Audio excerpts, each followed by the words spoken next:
अस्सलाम वालेकुम नाज़रीन, मैं हूं एजाज़ अहमद और आप चैनल देख रहे हैं AM न्यूज़। और इस चैनल पर आप अपना पसंदीदा प्रोग्राम देख रहे हैं व्यूज़ ऑन न्यूज़। नाज़रीन, ख़बर तो ये है कि मुस्लिम लीग और पाकिस्तान पीपल्स पार्टी, मुस्लिम लीग नून और पाकिस्तान पीपल्स पार्टी के दरमियान इस वक्त एक लव हेट रिलेशनशिप की सूरत की कैफियत मौजूद है। मुस्लिम लीग नून इसमें ज़्यादा ज़िम्मेदार दिखाई देती है क्योंकि मुस्लिम लीग नून ने अभी तक पीपल्स पार्टी की जानिब से ऑल पार्टीज़ कॉन्फ्रेंस की कोशिशें कामयाब नहीं होने दी हैं। बिलावल भुट्टो जरदारी को इस हवाले से काफ़ी अफसोस भी है। उनके करीबी ज़राए ये कहते हैं कि अफसरदा हैं, लेकिन पीपल्स पार्टी ही की जानिब से एक शख्सियत ऐसी है जो इस वक्त मुस्लिम लीग नून और पीपल्स पार्टी के दरमियान ताल्लुकात को टूटने नहीं दे रही बल्कि पुल का किरदार अदा कर रही है। वो शख्सियत कौन है, किस तरह से वो कर रही हैं और इस हवाले से क्या तफसीलात हैं, वो हम आपको थोड़ी देर में बताएंगे। नाज़रीन, अभी अपने इंट्रो में जो आपको बताया कि ये वो शख्सियत कौन है वो हम आपको बताते हैं, लेकिन आप इस वक्त देख रहे हैं प्रोग्राम व्यूज़ ऑन न्यूज़ और AM न्यूज़ पर आप रोज़ाना ये प्रोग्राम देखते हैं। आपसे ये दरख्वास्त है कि इस चैनल को सब्सक्राइब कीजिए ताकि आपको डीप इंसाइट मिलता रहे। अपने दोस्तों के साथ शेयर कीजिए। तो नाज़रीन, अब चलते हैं ख़बर की जानिब। नाज़रीन, ख़बर यह है कि पाकिस्तान पीपल्स पार्टी की शेरी रहमान, जो बहुत सीनियर सियासतदान हैं, डिप्लोमेट रही हैं, एडिटर रही हैं, हेरल्ड मैगज़ीन की पुरानी जर्नलिस्ट हैं, वो एक ऐसी शख्सियत के तौर पर मौजूदा सियासी बहरान में उभरी हैं जो मुस्लिम लीग नून और पीपल्स पार्टी के दरमियान जो ताल्लुकात की नाजुक डोर है उसे टूटने नहीं दे रही। वो थामे हुए हैं दोनों जानिब से इस डोर को, क्योंकि पाकिस्तान पीपल्स पार्टी के ज़राए का ये कहना है कि जब बिलावल भुट्टो जरदारी ने ऑल पार्टीज़ कॉन्फ्रेंस बुलाने की कोशिशें शुरू की और तो उन्होंने सबसे पहली कॉल शहबाज शरीफ से की, उनके साथ मुशावरत की और उनकी मुशावरत से ही ये तय पाया कि APC कब बुलाई जाएगी। लेकिन जिस रोज़ Bilawal Bhutto Zardari all parties conference बुलाना चाहते थे, शहबाज शरीफ साहब ने उस रोज़ करीब आकर उन दिनों में ये रिफ्यूज़ किया कि जी वो नहीं आ सकते, क्योंकि उनका कहना था कि उन्हें कोरोना लाहक है और वो जब तक मुकम्मल तौर पर सेहतियाब नहीं होते वो इस कॉन्फ्रेंस में शिरकत नहीं कर सकते और उनके बगैर उनकी पार्टी की शिरकत भी बेमानी होगी। पीपल्स पार्टी भी यही चाहती थी कि सरबराही सतह पर ऑल पार्टीज़ कॉन्फ्रेंस में शिरकत हो, इसलिए ये बात मान ली गई। लेकिन पीपल्स पार्टी ने यह कोशिश भी की कि बजट मुस्तरद करवाया जाए ताकि हुकूमत को मज़ीद मुश्किलात पेश आ सकें। लेकिन पाकिस्तान पीपल्स पार्टी के बिलावल भुट्टो जरदारी की इन कोशिशों के बावजूद अपोजिशन ने बहुत ही आसानी से बजट को मंजूर करवा दिया। जी हाँ, मंजूर करवा दिया, हमारे ज़राए यही कहते हैं, क्योंकि जितनी बड़ी अक्सरियत है अपोजिशन के पास कौमी असम्बली में, उसका वो मुकम्मल तौर पर अपोजिशन उसको मैनेज नहीं कर सकी, उसको मोबिलाइज़ नहीं कर सकी। मुस्लिम लीग नून के वोट मिलाकर अपोजिशन को जो वोट मिले उसके 119 वोट मिले और फिर एक मौके पर 130 वोट मिले और फिर आखिर में आकर 119 वोट मिले। तो आप इसी से अंदाज़ा कर लीजिए कि मुस्लिम लीग नून और पीपल्स पार्टी के कितने वोट कम हुए।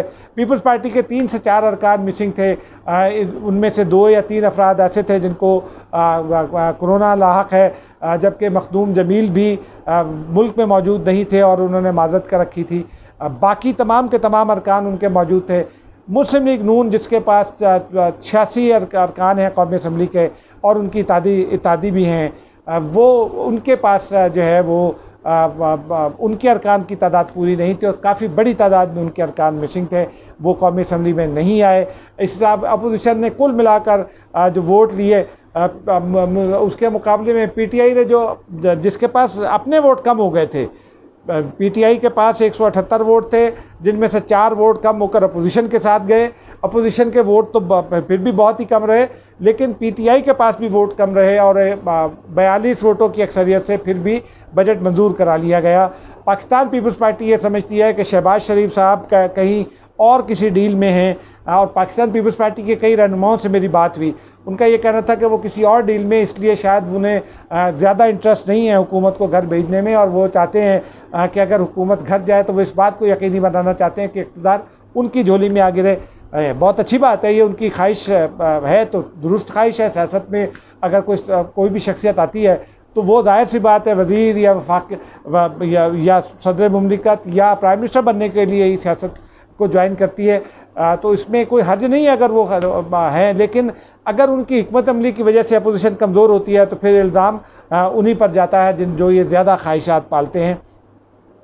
अब ताज़ा इतला ये है कि पाकिस्तान पीपल्स पार्टी बहुत मायूस थी, क्योंकि गुज़िश्ता 2 रोज़ में भी जो मियाँ शहबाज शरीफ की 2-3 मरतबा बिलावल भुट्टो से बात हुई, उसमें भी कोई बहुत ज़्यादा होप नहीं दिखाई दे रही पाकिस्तान पीपल्स पार्टी को, क्योंकि इस दरमियान में गुज़िश्ता रोज़ हमने अपनी एक ख़बर दी थी, उस खबर के जवाब में मरियम औरंगज़ेब साहिबा ने यह फरमाया कि APC जल्द होगी और शहबाज शरीफ उसकी सरबराही करेंगे। अब पाकिस्तान पीपल्स पार्टी को ये बात समझ में नहीं आ रही कि मुस्लिम लीग नून ने ये क्यों कहा है कि शहबाज शरीफ साहब सदारत करेंगे। अगर तो ये होनी है तो पीपल्स पार्टी का अपना ये ख्याल था कि शहबाज शरीफ और बिलावल भुट्टो को चेयर करेंगे दोनों, और पाकिस्तान पीपल्स पार्टी ने इस बात का बरमला इजहार भी किया था। पाकिस्तान पीपल्स पार्टी अब हैरान है कि मुस्लिम लीग नून ने सिर्फ शहबाज शरीफ का नाम क्यों लिया है। इस दरमियान में पाकिस्तान पीपल्स पार्टी के बाद रहनुमा भी ये चाहते हैं, और ख़ास तौर पर पंजाब की तंजीम से, कि मुस्लिम लीग नून से एक बार फिर जान छुड़ा ली जाए। लेकिन चूँकि सियासी ज़रूरत है पाकिस्तान पीपल्स पार्टी को मुस्लिम लीग नून की, और मुस्लिम लीग नून की सियासी ज़रूरत पाकिस्तान पीपल्स पार्टी है, तो दोनों जमातें ये चाहती हैं कि एक दूसरे के करीब भी ना हो और एक दूसरे से दूर भी ना जाएं। इस सूरत हाल में पाकिस्तान पीपल्स पार्टी की जानिब से सेनेटर हैं शेरी रहमान साहिबा, तमाम उनको जानते हैं, वफाकी वज़ीर रही हैं इत्तलात की, अमेरिका में पाकिस्तान की सफ़ीर रही हैं, और आजकल कौमी असम्बली में पहले लीडर ऑफ़ द अपोजिशन हुआ करती थी, अब वो कौमी असम्बली में पीपल्स पार्टी की पार्लिमानी लीडर हैं। पाकिस्तान पीपल्स पार्टी के ज़राए का कहना है कि जो दोनों जमातों के दरमियान ताल्लुकात मौजूद हैं, और ताल्लुकात ये टूट नहीं रहे, उस हद तक नहीं जा रहे, बल्कि एक इस जो मौजूदा हालात है, मौजूदा हद है, उससे भी आगे नहीं बढ़ रहे।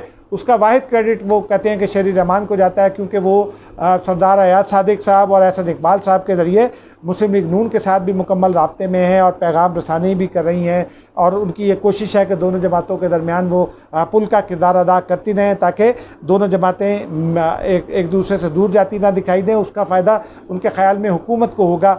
पाकिस्तान मुस्लिम लीग नून में सरदार अयाज सादिक साहब भी एक मरंजा मरन शख्सियत है, बहुत खुश मिजाज शख्सियत हैं वो, और बड़ी सियासी अप्रोच है उनकी, बहुत डीप सियासी अप्रोच है वो, और वो कोशिशें कर रहे हैं एहसन इकबाल के साथ मिलकर के मुस्लिम लीग नून पाकिस्तान पीपल्स पार्टी से ज़्यादा दूर ना जाए। इतलात यही हैं कि फ़िलहाल मियाँ नवाज शरीफ साहब जो हैं वो भी इस हक़ में नहीं थे कि पाकिस्तान पीपल्स पार्टी की ऑल पार्टीज़ कॉन्फ्रेंस फौरी तौर पर हो जाए, क्योंकि वो चाहते हैं कि कुछ बातें मैच्योर हो जाएं जो शायद कहीं और चल रही हैं, क्योंकि इतलात यही है कि उनके साथ बैकडोर में राब्ते मौजूद हैं एस्टेब्लिशमेंट के, और कुछ ना कुछ डील तय पा रही है। ऐसे में जबकि पाकिस्तान पीपल्स पार्टी और मुस्लिम लीग नून मिलकर भी अपने इत्तेहादियों के साथ हुकूमत के लिए एक छोटा सा भी चैलेंज नहीं खड़ा कर सके कौमी असम्बली में बजट के मौके पर, तो फिर वो बाहर आकर कौन सा कोई बड़ा चैलेंज खड़ा कर लेंगे, ये किसी की भी समझ में नहीं आ रहा, और कोई इस बात पर यकीन करने को भी तैयार नहीं है। लेकिन इसके बावजूद ऐसा लगता है, और सियासी ज़राए का यह दावा है कि prime minister Imran Khan under pressure हैं। इसी अंडर प्रेशर कंडीशन में उन्होंने चंद रोज़ पहले -1 के हवाले से बयान दिया था, और उनका ये कहना था कि -1 नहीं होगा बल्कि -3 होगा।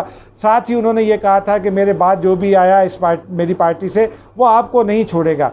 वो पैगाम वो किसी MNA को नहीं दे रहे थे, वो मुझे नहीं दे रहे थे, वो आपको नहीं दे रहे थे, वो पैगाम वो अपोजिशन लीडर्स को भी दे रहे थे और कुछ और हलकों को भी दे रहे थे शायद। लेकिन अब ताज़ा इतलात ये है नाज़रीन कि प्राइम मिनिस्टर इमरान खान साहब भी ज़हनी तौर पर तैयार हैं -1 के लिए, वो लड़ेंगे। वो एक फाइटर क्रिकेटर रहे हैं, वो मुकाबला करेंगे। लेकिन अगर सूरत हाल ऐसी बन जाती है तो उनके करीबी ज़राए का कहना है कि फिर वो उनके पास 2 ऑप्शन हैं, 2 नाम उनके पास हैं जो उन्होंने जो उन ज़राए के बकौल भिजवाए भी जा चुके हैं कि अगर वो नहीं हैं तो फिर ये 2 शख्सियात जो PTI में उनके करीब समझी जाती हैं उन्हें मुतबादिल के तौर पर सामने लाया जाए। उन दोनों शख्सियात के नाम हम जानते हैं, लेकिन फ़िलहाल हम उनको नशर नहीं कर सकते। कुछ मामलात ऐसे हैं जिसमें अभी थोड़ी ज़रूर मज़ीद तहक़ीक़ की ज़रूरत है।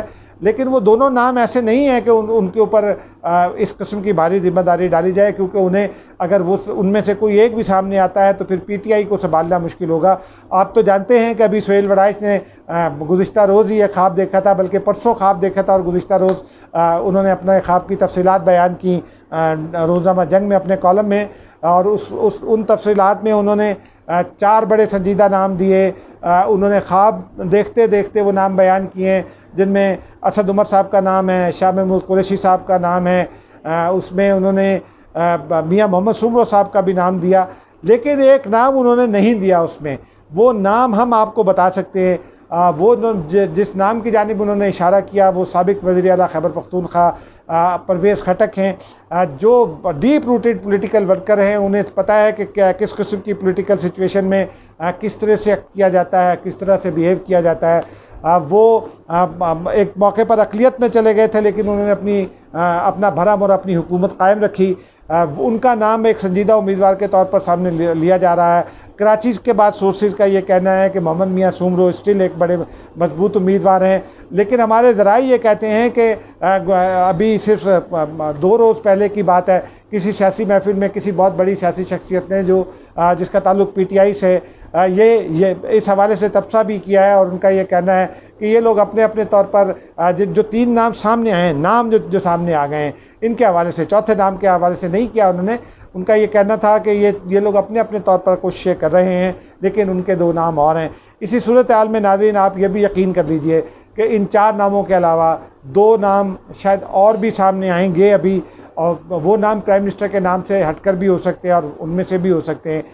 तो ये पाकिस्तान का जो पॉलिटिकल चेस बोर्ड है, ये अगले दिनों में किस तरह रीअरेंज होता है, कौन सा मोहरा पिटेगा, घोड़ा ढाई घर चलेगा कि नहीं, जो फील है वो बादशाह को मात देगा कि नहीं, ये सब बातें हम अगले चंद दिनों में देखेंगे।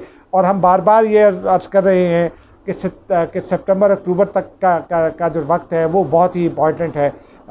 हो सकता है ये दिसंबर तक चला जाए, लेकिन जो कुछ भी होना है वो इन्हीं चंद महीनों में होकर सामने आ जाएगा। अगर वज़ीर-ए-आज़म इमरान खान साहब इस मुश्किल से निकल गए, उनको लड़ना ज़रूर आता है, सियासी तौर पर कैसे लड़ना है, हो सकता है ये कि उनका करीबी साथी उनको समझाने में कामयाब रहे, लेकिन जो उनकी टीम है उससे तो यही लगता है, अली ज़ैदी साहब को देखकर, इवन के मुराद सईद साहब को भी अगर आप देख लें, जिस किस्म की जज्बाती वो तकरीरें करते हैं, जिस तरह से अपोजिशन पर हमले करते हैं, इस सूरत हाल में उसकी ज़रूरत नहीं है। इस किस्म की जो यूँ समझें कि उनके बयानात हैं या उनकी सियासी चालें हैं, वो चालें, माफ़ कीजिएगा, वो चालें ही इमरान खान को मात दिलवाने का बायस बन सकती हैं। अदरवाइज़ इमरान खान साहब एक मजबूत आदमी हैं, वो लड़ना भी जानते हैं, और वो माजी में बहुत मुश्किल मराहल में पाकिस्तानी क्रिकेट टीम को जीत की तरफ भी ले जाते रहे हैं। मुश्किल मराहल में मर्द बहरान समझे जाते थे वो क्रिकेट के ज़माने में। सियासत के वो मर्द बहरान हैं कि नहीं, ये अगले दिनों में ही पता चलेगा। नाज़रीन, अब तक के लिए इतना ही। किसी और वीडियो में आपसे मुलाकात होगी। खुदा हाफिज़।